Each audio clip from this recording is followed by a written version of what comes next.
question comes from @Ikeo1985.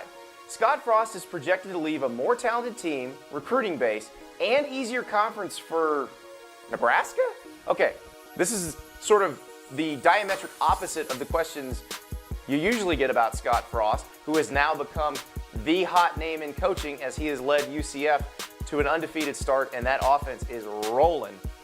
But it's a legitimate question. Now, the flip side of that question is, why wouldn't Scott Frost go coach at his alma mater where he was a star quarterback? Well, Ikeo just laid out some really good reasons why not. You know, Scott Frost is a guy who picked the UCF job over others that he had offers for because of its proximity to good players. Orlando is surrounded by good players who can drive to the campus.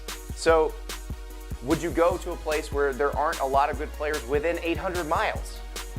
That's a pretty difficult decision, even if it's home for you, even if it's your alma mater. I also think Scott Frost is going to be pursued by a lot of teams this year. Whoever's got an opening is probably going to at least consider him because of what he's done at UCF, what he did as the offensive coordinator at Oregon. That offense is something people will get excited about. It'll put butts in the seats. It's definitely an attractive package. The question is, what does he want? And the other part of this is, he could be really good at UCF next season.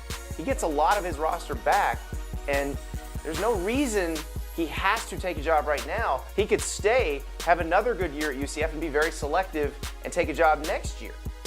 But if he does take one this year, it's really going to come down to what he wants. Remember when Urban Meyer was deciding between Notre Dame and Florida? He had said publicly that Notre Dame was his dream job. He had worked at Notre Dame before. He'd never worked at Florida before. But he made a cold, rational analysis, and in the end, it was actually a pretty easy decision for him to go to Florida because there were more good players around.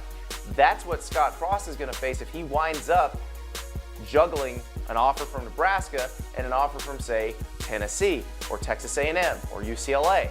It won't be as easy a decision as people think. And of course, he might also have to beat Navy this weekend. We're very fickle when it comes to our hot coaches, so Frost needs to keep winning, and then he'll have a pretty good dilemma to deal with.